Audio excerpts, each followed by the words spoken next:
Donc, je suis Arnaud Marcy, je suis directeur associé et cofondateur de Think Market, qui est un cabinet de conseil en management qui existe depuis 10 ans, qui est spécialisé dans les problématiques de transformation business et en particulier dans le domaine du digital, avec des compétences assez fortes, notamment en matière de e-commerce, de distribution, de relations clients. Voilà, on existe donc depuis 10 ans, il y a un petit peu plus de 80 personnes chez nous, on couvre 12 secteurs d'activité différents. Et je suis aujourd'hui accompagné de Hugues Audasso, qui est consultant senior chez nous et qui a porté tout le travail, notamment avec une partie de notre équipe de production du livre blanc que vous aurez le plaisir de découvrir dans le format Digital Benchmark. Et on est ravi d'accueillir Julien Maillard, que je vais laisser se présenter. Bonjour à tous. Merci d'être là dans ce créneau matinal, comme le dit Arnaud. Donc Julien Maillard, moi je dirige la Digital Factory du groupe Hager. Donc groupe Hager, vous le connaissez sans le connaître. C'est un acteur allemand du B2B qui produit tout ce qui est matériel électrique pour la maison, pour le tertiaire. Et vous avez probablement chez vous du Hager sans le savoir. On a 50% de part de marché en France. Donc si vous rentrez chez vous, vous regardez votre tableau, vous avez probablement du Hager sans le savoir. Alors ça nous donnera l'occasion de discuter un petit peu aussi des modèles B2B2C à la fin de la présentation. Quelques petits mots d'introduction. Le sujet vraiment de la refonte des modèles de vente et du magasin en particulier est un sujet récurrent. Mais aujourd'hui, redonner un attrait au point de vente est à nouveau perçu comme un enjeu majeur. On parle aux États-Unis, un petit peu partout dans le monde, de retail, apocalypse. Il y a un mouvement de fond qui fait qu'avec l'émergence du e-commerce, de très nombreux clients finaux se détournent tout simplement des points de vente parce que la convénience de ce qu'on a sur Internet permet d'aller beaucoup plus vite et la part croissante du e-commerce dans le commerce global laisse poser beaucoup de questions sur le format des magasins. Aux États-Unis, notamment en 2019, c'est 10 000 fermetures de points de vente et c'est quelque chose qui va en s'accentuant. Notamment évidemment avec les problématiques sanitaires et la crise du Covid qui shift encore plus les habitudes. Tous les acteurs qui ont des canaux online puissants le voient. L'augmentation du trafic, l'augmentation du taux de conversion, l'augmentation des paniers moyens, tout ça laisse beaucoup de questions sur vraiment la refonte du modèle serviciel dans le monde du physique. À l'heure où on a fait beaucoup de multicanal, de transcanal, d'omnicanal, aujourd'hui, le phygital devient vraiment comme un impératif. Mais la question, c'est qu'est-ce qu'on met derrière ? Et notre point de vue est de dire que sans transformation complète du modèle de vente, un modèle complètement intégré, il n'y a pas vraiment de salut. Et aujourd'hui, le point de vente doit plutôt être transformé en point de service. La question, c'est comment on fait, comment on s'organise pour tout ça. On a quelques mots d'introduction. Je me détache volontiers des slides pour discuter. Laisse s'il te plaît juste celle-là. Est-ce que pour autant c'est la fin du monde traditionnel, des magasins traditionnels ? Bon, il y a pas mal d'effets ciseaux. On peut observer, notamment parce qu'il y a des marques qui ont des modèles omnicanaux complètement intégrés. C'est l'exemple du slip français, qui finalement vend une part d'inventaire relativement faible dans ses boutiques et privilégie tant pour la relation client que pour l'exposé complet de la gamme de produits, vraiment le canal Internet. De ce point de vue-là, la boutique devient beaucoup plus un outil relationnel et affinitaire avec la marque qu'un canal purement dédié à la vente. À l'opposé, on voit l'arrivée dans le monde physique de géants du digital.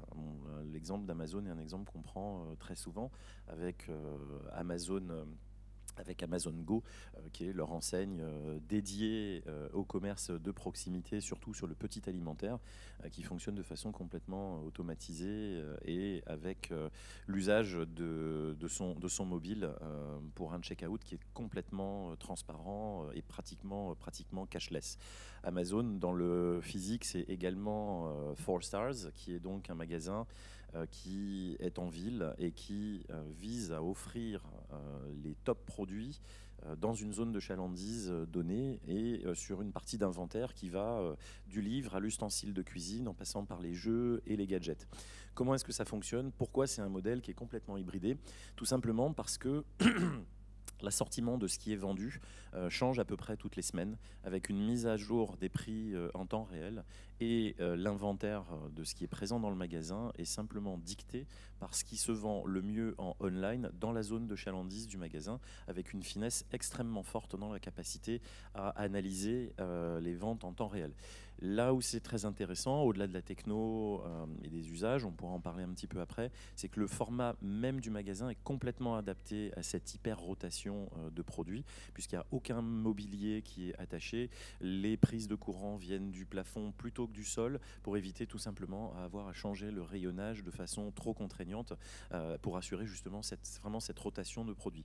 Ça permet d'avoir des surfaces beaucoup plus petites et à la rentabilité au mètre carré beaucoup plus élevée. Et bien entendu, tout ça est supporté par la tech pour un modèle finalement qui remet le physique au service du client final.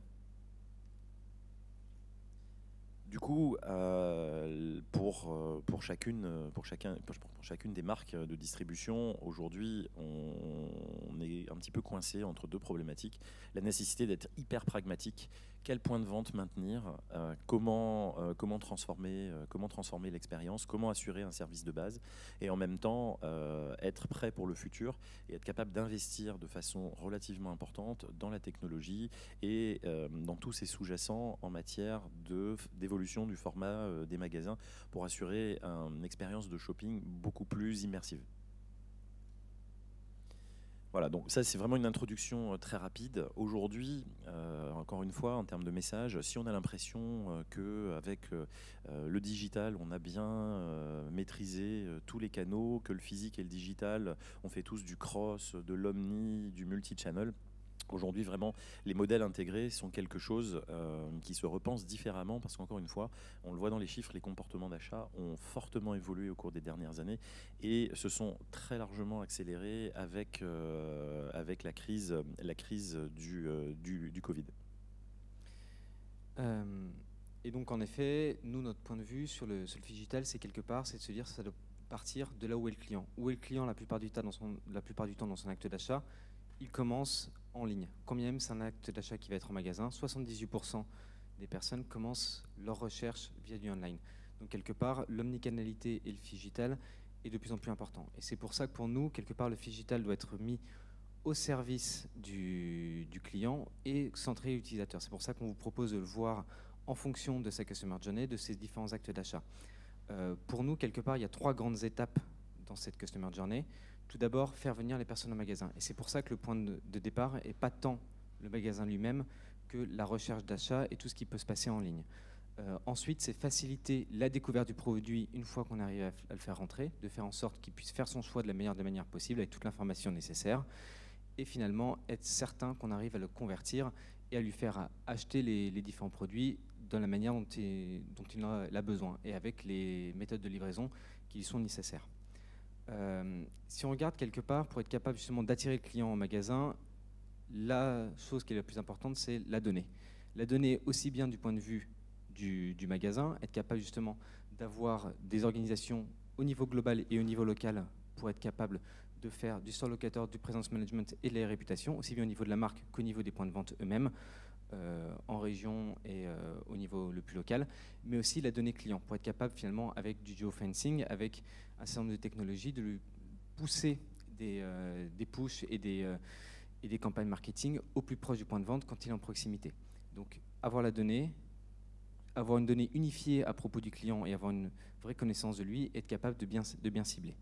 Par contre, qui dit données client implique forcément d'avoir une précaution et des précautions d'usage par rapport aux données personnelles et au niveau notamment de la CNIL. On peut voir que la plupart des éditeurs de technologie geofencing se sont fait un peu taper sur les mains en 2018 par la CNIL suite à la loi RGPD. Donc quelque part, ils ont répondu, ils ont fait attention avec leur DMP et en faisant attention aussi à bien tracer le consentement, mais c'est un point qu'il faut garder en tête et sur lequel il faut forcément être vigilant, aussi bien du point de vue des éditeurs que du point de vue des retailers.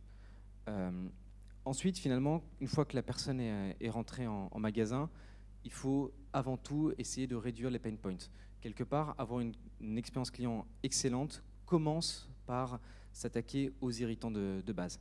Et pour ça, il y a une solution, c'est finalement le smartphone. Aussi bien le smartphone du client, que le smartphone des vendeurs, pour être capable justement d'équiper et d'informer et d'augmenter aussi bien les vendeurs que les clients eux-mêmes. Et la deuxième solution par rapport à ça, c'est de rendre finalement tout le magasin intelligent. C'est ce qu'on appelle la face cachée de l'IoT. C'est être capable de mettre de l'intelligence dans toute l'infrastructure, aussi bien dans les caméras, dans les étiquettes et dans l'ensemble des terminaux du magasin. On peut prendre deux exemples là-dessus. C'est un d'un point de vue client, c'est l'exemple de Carrefour et Pricer, où Carrefour a quelque part été capable de faire en 2 temps des expérimentations pour aider à la localisation des produits, en utilisant justement le smartphone des clients avec de la géolocalisation. Et ce qui est intéressant, c'est qu'ils sont partis d'un point de constat, c'est que les clients ne trouvaient pas en magasin les produits pour lesquels ils ont reçu des promotions, ce qui transformait un acte et un dispositif de fidélisation en pain point client, parce que les clients avaient l'impression que ces promotions n'existaient pas en vrai. Et un deuxième exemple qui est celui de Leclerc, où quelque part là c'est l'équipement des vendeurs pour s'assurer de la disponibilité en rayon. Donc c'est l'augmentation du magasin via une surveillance en temps réel des linéaires via des caméras et des étiquettes connectées, et aussi des dispositifs de vendeurs augmentés pour être capable justement de donner des alertes, de vérifier aussi bien des problèmes de facing, de packaging, et aussi bien des problèmes de disponibilité en rayon, voire même des produits mal placés. Et ensuite, et en parallèle quelque part, c'est pas une fois, c'est vraiment pas en 2 temps, c'est vraiment parallèle. En même temps que les retailers doivent repenser le modèle du magasin et éviter les pain points, ils doivent justement repenser ce modèle de magasin avec justement en décidant la valeur ajoutée du magasin et comment est-ce qu'on rend le magasin meilleur et meilleure expérience qu'online. Quelque part, les clients ne pensent pas en termes de canaux, mais pensent en termes d'expérience de marque et en expérience d'achat. Et on voit 2 éléments là-dessus. Le clienteling, être capable justement d'équiper les vendeurs, de les augmenter pour qu'ils puissent être vraiment dans l'acte de conseil, d'achat et de valeur ajoutée par rapport aux clients, et aussi être capable finalement de proposer la solution de livraison qui convient aux clients selon ses besoins. Donc on a des dispositifs de ship from store, ship to store pour transformer le magasin en centre logistique de proximité, de click and collect, de reservation. Et quelque part, c'est comment est-ce que le magasin peut augmenter le digital et le digital peut augmenter le magasin. 2 exemples là-dessus sur lesquels on va aller assez vite. Un exemple justement sur le clienteling et le vendeur augmenté qui est les Galeries Lafayette et Wind. Donc les Galeries Lafayette qui ont complètement repensé leur espace maroquinerie pour en faire un centre d'expérience avec seulement quelques références et la possibilité d'avoir toutes les versions disponibles à l'achat en magasin et en livraison par la suite. Et un autre exemple que personnellement je trouve très intéressant, qui est l'exemple de Truffaut, qui arrivait à prendre un temps d'avance sur le confinement et sur la crise du Covid. En effet, ils ont travaillé avec One Stock Retail pour mettre en place un OMS, donc Order Management System, pour transformer leur magasin en centre de logistique de proximité. Donc l'avantage de cela, c'est que pendant la crise du Covid, alors que la plupart des magasins étaient fermés, leurs magasins ont continué à avoir une certaine activité parce qu'ils servaient pour livrer les commandes de produits de première nécessité faites en ligne. Et donc quelque part, ça permettait de garder une activité dans le magasin et en même temps d'assurer des meilleurs temps de livraison et moins de temps d'attente au moment du client dans un contexte compliqué et stressant du point de vue du client. Bon, on l'a vu, l'évolution du physique implique beaucoup de technologies. On a parlé d'énormément de choses, de vendeurs augmentés, de digital, d'omnicanalité, d'outillage. Encore une fois, c'est les grands de la tech qui nous montrent un petit peu la direction que prend le commerce dans le futur et également sollicite ces évolutions d'usage. La Chine également, avec quelques initiatives d'Alibaba, peut être intéressant comme valeur de benchmark. C'est un petit peu à l'échange. On a beaucoup parlé de retail, beaucoup orienté le discours B2C. Notre invité aujourd'hui, Julien Maillard, n'est ni un retailer, puisque c'est un industriel, ni un acteur du B2C, puisque le schéma de vente est B2B. Mais pourtant, c'est assez pertinent. Donc, Julien, est-ce que tu peux nous expliquer globalement comment vous vendez et qui est votre vrai client final ? Exactement. Donc moi, je n'évolue pas dans le monde du B2C et du retail. Pour autant, sur ce que vous avez pu voir dans les différentes slides qui sont passées, on est exactement dans les mêmes enjeux. On a un modèle assez simple qui est un modèle distribué. C'est comme dans la grande distrib, l'équivalent, ce serait Danone avec Carrefour ou Auchan. Donc on a des gros distributeurs qui achètent nos produits et qui ensuite les revendent, qui eux ont un réseau de de boutiques assez larges et qui les revendent à nos différents clients. Alors, de manière générale, je vais parler plutôt de l'installateur électricien, qui est notre client principal, entre guillemets, mais vous avez des bureaux d'études, des architectes, etc. etc. L'installateur électricien, c'est celui que vous allez faire venir quand vous refaites votre maison, vous voulez refaire votre cuisine, vous voulez faire construire ou rénover votre résidence secondaire. Donc lui, il va sourcer nos produits dans les agences de grands distributeurs que sont par exemple Rexel ou Sonepar, pour citer les deux principaux. Et après, en fonction des pays, vous avez des paysages de distribution qui sont plus ou moins fragmentés. On a des pays où il y a énormément de tout petits distributeurs et chaque installateur travaille avec une ou deux agences autour de chez lui. Et le secteur fait face exactement aux mêmes problématiques. Est-ce que l'électricien il est plutôt digital dans ses achats, physique? Comment ça se passe dans la vraie vie? Alors, ce qui est intéressant aussi, c'est que donc moi j'évolue dans un groupe qui a une empreinte mondiale. On est présent dans 125 pays. Le gros de l'activité, c'est l'Europe. Et rien qu'en Europe, il y a des disparités énormes. Si vous allez dans le nord de l'Europe, c'est une des cultures qui sont déjà très digitalisées.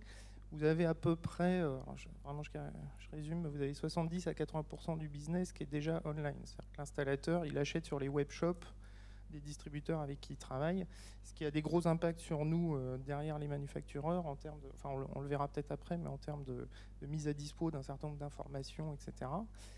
Plus vous descendez en Europe, plus vous allez vers le sud, plus la boutique est encore importante et plus l'installateur veut aller le matin dans la boutique récupérer le matériel dont il a besoin pour venir faire le chantier chez vous de rénovation ou de construction. Après, bon, je pense qu'on y reviendra, mais il y a eu un vrai effet Covid, évidemment. La clé pour l'installateur, qui était déjà vrai avant, mais qui l'est encore plus, c'est le temps. Plus il gagne de temps, plus sur un chantier donné, plus il peut en faire un autre, et plus il peut en enchaîner. Ça a une vraie importance business pour lui, évidemment, parce que c'est sa structure, hein, c'est souvent des petites TPE, PME, donc vous avez le gros du tissu, c'est des gens qui sont de 1, 3, 5 maximum. Après, bon, il y a des grosses entreprises générales, mais c'est pas le gros de la clientèle. Là, avec le Covid, évidemment, l'activité s'est arrêtée, elle reprend. Il y a une vraie envie de faire le plus de projets possible et de gagner le plus de chantiers. Et donc, la question du temps est super importante dans sa prise de décision. Et encore une fois, on verra à quel point ça a un impact sur les distributeurs et sur nous aussi en tant que manufactureurs. Alors justement, est-ce que tu peux nous dire globalement, par rapport à cette exigence de mieux satisfaire le client, quels sont les axes que les distributeurs prennent, comment ils vont satisfaire le client? Et toi qui arrives en amont de la chaîne de valeur, comment est-ce que tu travailles directement avec les distributeurs ou l'électricien? Alors, ce qui est intéressant, c'est que les distributeurs, quand je voyais clienteling par exemple, c'est exactement le même type de sujet. C'est-à-dire que dans les pays qui sont digitalisés, il y a moins de boutiques. Il y a des pays qui se digitalisent et le Covid accélère. On voit nos distributeurs qui commencent à fermer des boutiques à certains endroits parce que pas assez rentable. Donc il y a l'effet de ciseau que tu citais, il est vrai dans le secteur. Donc des fois je prends l'analogie de la banque ou de l'automobile avec les concessions. C'est ce qu'on vit aussi dans le secteur. Alors qu'est-ce que ça veut dire pour nous? D'abord, il faut qu'on soit... On a un chiffre de modèle historique, puisque historiquement on vendait via les boutiques des distributeurs. D'abord, il faut de plus en plus les accompagner sur les webshops, avec une exigence croissante. Donc, au début, vous avez un PIM, donc le Product Information Management, la plateforme qui gère toute l'information de produit de Hager, du manufactureur, et vous envoyez de temps en temps un fichier au distributeur. Donc ça, c'est ce qu'on faisait il y a 10 ans, pour qu'ils le mettent en gros sur ces pages web. Aujourd'hui, on est sur des problématiques de temps réel, de contenu associé au produit. Donc il faut que l'installateur puisse voir tout de suite une vidéo 3D du produit, l'intégralité de la spec. On va de plus en plus vers un modèle IKEA. Il faut les dimensions du colis, il faut un certain nombre d'informations, une profondeur d'informations extrêmement large qu'on n'avait pas du tout à mettre à dispo avant et qu'on n'avait même pas forcément nous dans nos propres systèmes. Donc on a un gros problème de réconciliation et de remédiation de la donnée autour du produit. Ça, c'est un peu le premier grand pôle de tout le travail qu'on fait avec le distributeur pour l'accompagner dans sa digitalisation. Et puis l'autre sujet, c'est la data client. Alors ça, c'est super intéressant parce que c'est un secteur comme d'autres où historiquement, la data client, elle est assez peu partagée. Quand vous êtes dans un rapport entre le distributeur et le distribué, entre guillemets, le distributeur, il a plutôt vocation historiquement à garder sa donnée client et vous vendez au distributeur, mais vous ne savez pas vraiment qui achète derrière. Donc tu citais aussi la question de quel installateur et puis même quel end-user à la fin, c'est-à-dire vous et moi. Là, on va de plus en plus vers une collaboration fine avec nos distributeurs pour amener à la fin une meilleure expérience client, soit online, soit dans la boutique, en partageant un certain nombre de données que nous aussi on peut avoir, que eux ont. Donc eux, c'est globalement la donnée de vente et tout ce qui est associé. Et nous, par contre, notamment grâce à la connectivité du produit, donc nos produits deviennent de plus en plus connectés. Il est probable que dans quelques années, vous ayez quasiment par défaut un disjoncteur connecté chez vous, qui saura exactement à quel moment la ligne qui alimente votre frigo tombe, remonte, etc. etc. Ça, c'est des infos qu'on va pouvoir aussi de plus en plus partager avec le distributeur pour créer une expérience riche, à la fois online et à la fois dans la boutique avec lui. Et justement, là-dessus, on parlait de l'effet Covid et de son impact sur les distributeurs et les fabricants. Quelque part, du point de vue des clients, donc dans ce cas-là des électriciens, qu'est-ce que ça a changé? Qu'est-ce que ça a pu accélérer ou modifier dans les habitudes d'achat? D'abord, je trouve que c'est encore un peu tôt pour le savoir. En fait, je pense que le Covid, on a tous eu une expérience très différente. Les conséquences, on les verra peut-être à plus ou moins long terme. En tout cas, là, dans l'immédiat, ça a évidemment accentué très très fortement la nécessité pour l'installateur, encore une fois, de faire le plus de chantiers possible. Donc la pression sur le temps est devenue très importante. Alors, très concrètement, qu'est-ce que ça veut dire typiquement pour le distributeur ou pour nous? La mise à dispo du produit. Donc vous avez le modèle classique, c'est je commande la veille, je vais le matin en agence chez Rexel, chez Sonepar, chez d'autres distributeurs, chercher mon matériel à 6h du matin pour être chez vous au moment où le chantier commence. Ça, c'est un modèle qui risque d'être complété, voire remplacé par évidemment de la livraison directement sur le chantier. Ce qui n'est pas sans poser problème effectivement aux distributeurs et même à nous, parce qu'il y a moins de trafic en boutique, etc. La boutique, pour nous, du distributeur, c'est aussi évidemment un lieu où on va mettre en avant nos nouveautés, nos promotions, accompagner donc il y a tout un sujet de découverte des offres, etc., qu'on peut moins opérer quand le paquet il arrive directement chez vous le matin et que l'installateur arrive et commence à installer. Il y a ça, il y a tout un sujet, on a un asset assez puissant, nous, Haggers, qui est un ensemble de ce qu'on appelle des configurateurs. L'activité, elle est évidemment très normée. Vous, normalement, ne pouvez pas installer votre électricité chez vous parce qu'il y a un ensemble de normes et qu'on ne veut pas que ça brûle quand vous allez allumer un interrupteur ou un four. Et donc, l'installateur, on le guide énormément dans le respect des normes via une appli ou des configurateurs bien pensés. Ça, c'est aussi des éléments qu'on maintenant va partager de plus en plus avec les distributeurs, y compris dans les boutiques. On parlait d'expérience augmentée. Pour un parcours ultra fluide, l'installateur, soit il arrive directement avec sa configuration, un barcode ou quoi que ce soit, et hop, la liste de produits sort et il repart avec en 5 minutes. Soit même, effectivement, il peut faire la configuration dans la boutique avec le vendeur de chez Rexel ou autre, parce qu'on a mis à dispo les configurateurs et que ça va beaucoup plus vite qu'avant. Donc, le cœur, c'est vraiment cette histoire de gain de temps, d'aller le plus vite possible. Okay, merci Julien pour toutes ces explications.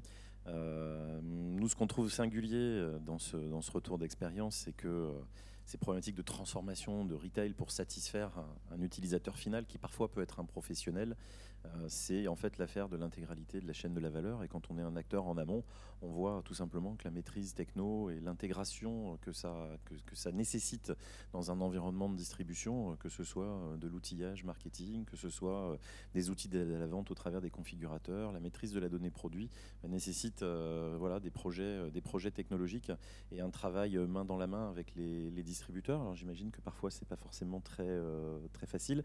Qu'est-ce que tu vois en quelques instants comme enjeu pour encore mieux travailler avec eux et mieux encore maîtriser le réseau de distribution, parce que c'est la part de marché qui est impactée. Exactement. Alors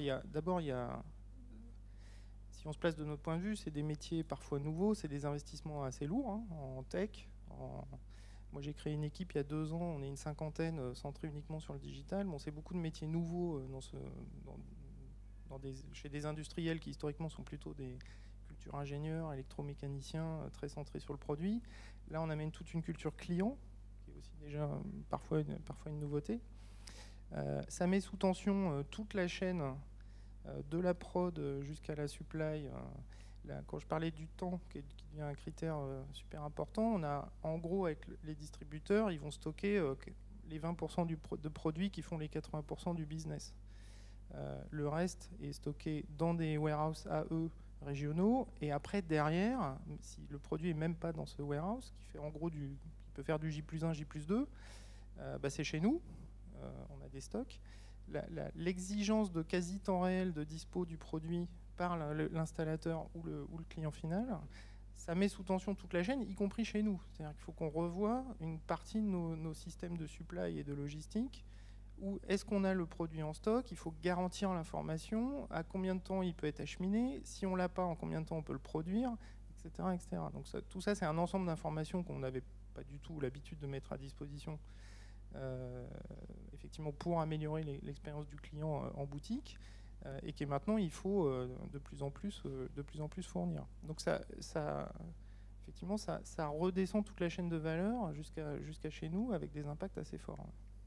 Okay, merci pour ton témoignage. Il nous reste quelques minutes pour d'éventuelles questions.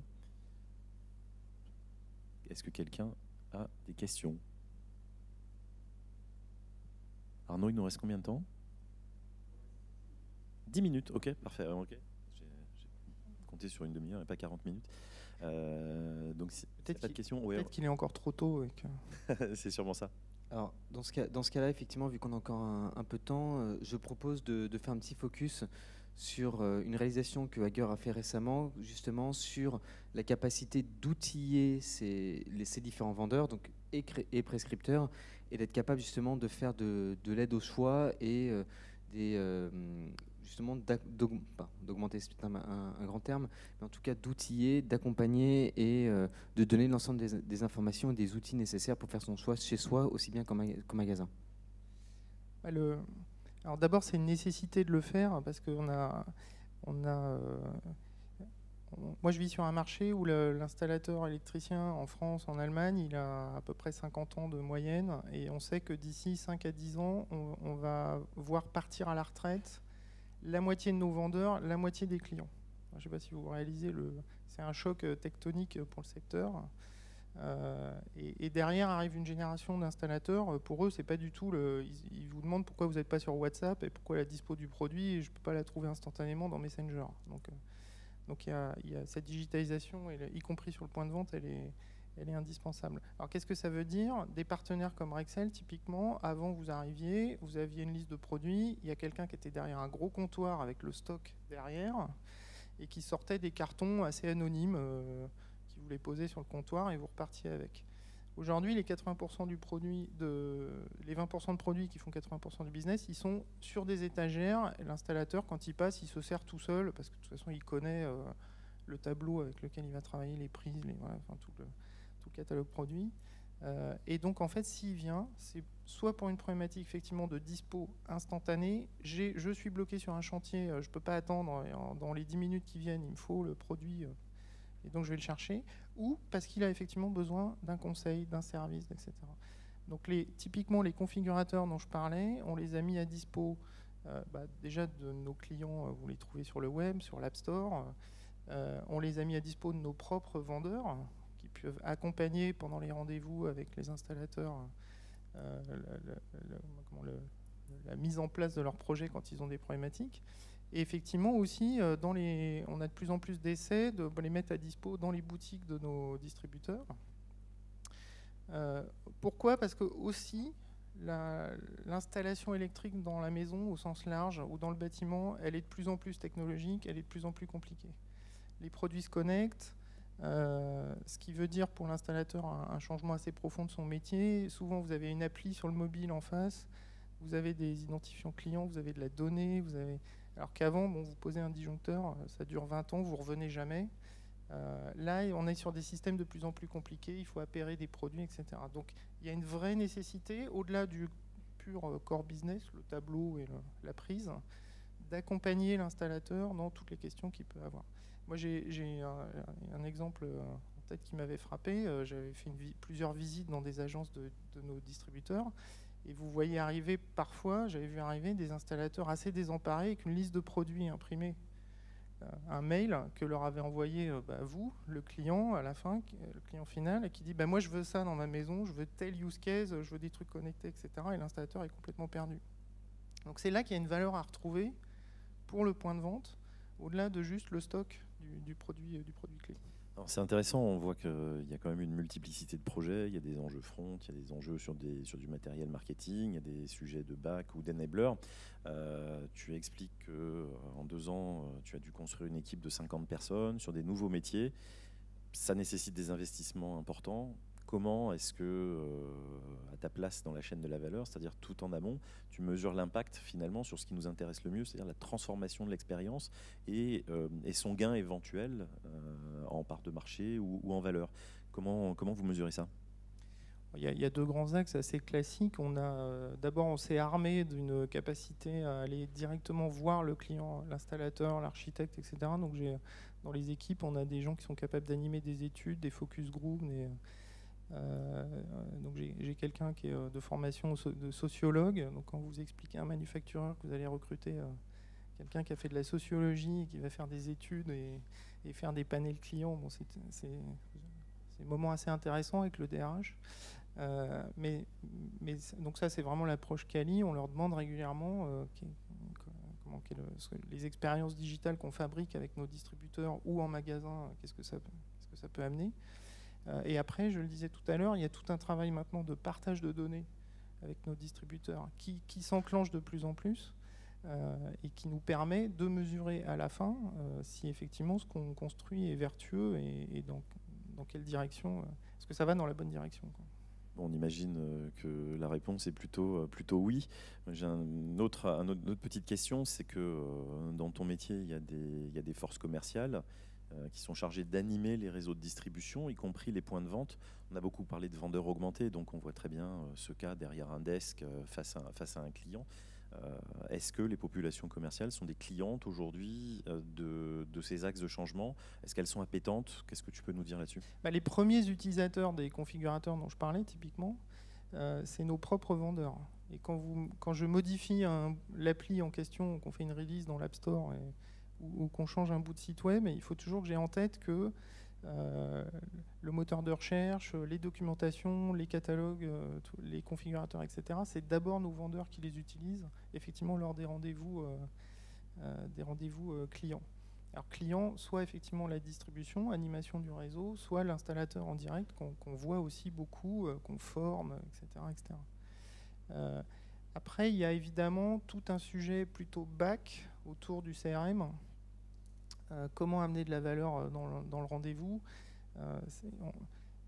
C'est plus suffisant aujourd'hui d'aller voir un installateur ou un responsable de point de vente de nos distributeurs et d'avoir une discussion sympathique sur la situation du business, quoi. Donc il faut à chaque rendez-vous être capable d'amener de la valeur, proposer présenter nos nouvelles gammes, pourquoi c'est intéressant à tel endroit, sur tel bassin de clientèle, etc. etc. Donc tout ça, c'est des outils qu'on est en train de déployer, sur lesquels on s'équipe plutôt en bac, pour la force de vente. On voit qu'à nouveau, il y a beaucoup d'outils, il y a beaucoup de chantiers, des ressources qui sont certes conséquentes, mais c'est probablement pas infini. Est-ce que à un moment ou à un autre, il ne faut pas choisir ses combats? Et est-ce qu'il y a des outils qui ne voudraient pas mieux externaliser aujourd'hui? Ou au contraire, est-ce que, comme c'est demain core business, il faut s'approprier tous les leviers? Et si oui, comment tu priorises? Alors c'est une bonne question. Non, c'est une bonne question. C'est compliqué d'y répondre de manière générale parce qu'il y a souvent il y a des questions d'héritage. Moi, j'ai construit cette équipe. Il y a du legacy. On hérite de situations, de systèmes, de SI, de back, effectivement de situations de réseau, de force commerciale, etc. En tout cas, pour moi, et ça vaut que pour moi, l'enjeu clé quand on a créé ce dispositif il y a 2 ans, c'était la vitesse d'action. Encore une fois, moi, je découvre le B2B. J'étais plutôt B2C avant. C'est des secteurs qui vivent un petit peu après, enfin en tout cas le secteur dans lequel je suis, qui vivent un petit peu après ce qui s'est passé dans le B2C juste avant. Aussi parce que le comportement pro du client, il est importé maintenant de ses habitudes perso. Quand on parle d'Amazon et le customer journey sur la partie livraison, si vous le vivez en tant qu'individu à titre personnel chez vous, vous vous demandez le lendemain pourquoi Hager et Rexel, ils ne sont pas capables de faire la même chose avec du tracking, avec votre produit, il est à 500 mètres, il est à 300 mètres. Voilà. Donc il y a cette exigence-là. Donc la question de la vitesse, pour nous, elle est fondamentale parce que finalement, ça arrive très vite aussi sur nos secteurs. Donc c'est plutôt ça qui a guidé les choix et les priorités. Il y avait des sujets de remise à niveau parce qu'on avait des legacy trop importants. Il y a des sujets effectivement d'innovation et d'avancée rapide avec nos partenaires. J'aurais du mal à avoir une réponse globale à ta question. Tu as agité un petit chiffon rouge, un épouvantail en citant le nom d'Amazon. Donc ton client est lui-même un client final. Tu dis que voilà, il est dans ses habitudes d'achat à un niveau d'exigence à la hauteur de ce qu'Amazon délivre. Les distributeurs pro aujourd'hui tentent de se mettre au niveau. Est-ce que pour un acteur industriel en général et chez vous en particulier, Amazon n'est pas une option pour une partie du marché? À quel coût et est-ce qu'on essaye ou pas? Et comment on contrôle tout ça en fait? C'est évidemment un sujet qu'on regarde. Alors pourquoi? Parce qu'en fait on dit qu'on n'y est pas, on y est déjà. Si vous allez sur Amazon, vous cherchez Hager ou même nos concurrents, vous allez trouver plein de produits, c'est souvent de la revente. Vous avez un petit distributeur en Allemagne ou un installateur qui a du stock, il va remettre ses produits en vente. Donc finalement, il y a déjà plein de références. On ne les contrôle pas, on ne contrôle pas la métadonnée, on ne contrôle pas le niveau de prix, on ne contrôle pas la question de la dispo.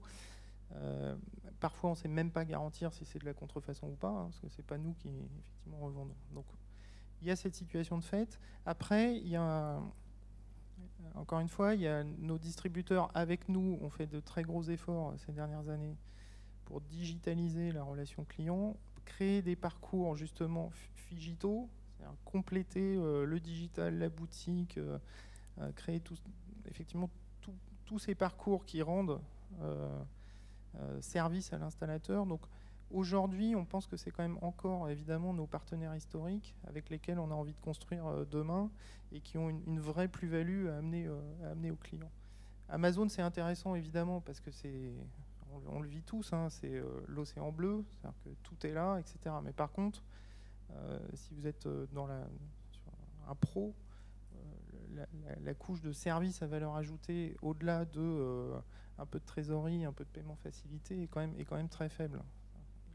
Toute la partie configuration, etc., dont on parlait tout à l'heure, il ne va évidemment pas le trouver là, alors qu'il va le trouver chez nos partenaires. Donc je pense que c'est plutôt l'hyper-servicialisation, si on peut dire ça, qui va continuer et qui va nous pousser, je pense, à privilégier nos partenaires d'aujourd'hui. Hyper-servicialisation, c'est super mot de la fin. Pour un client final qui a le choix et qui est difficile à satisfaire, on voit que même dans des modèles un petit peu particuliers, B2B, et là en l'occurrence B2B, 2B, 2C, c'est vraiment une problématique similaire à ce qu'on peut trouver dans le B2C et qu'il y a énormément de projets qui sont mis en œuvre et qui contribuent à hybrider complètement tous les canaux au service du client final. Voilà, donc ravi d'avoir pu échanger avec vous ce matin. Si vous avez des questions, n'hésitez pas à venir nous voir un petit peu plus tard. Voilà, merci beaucoup.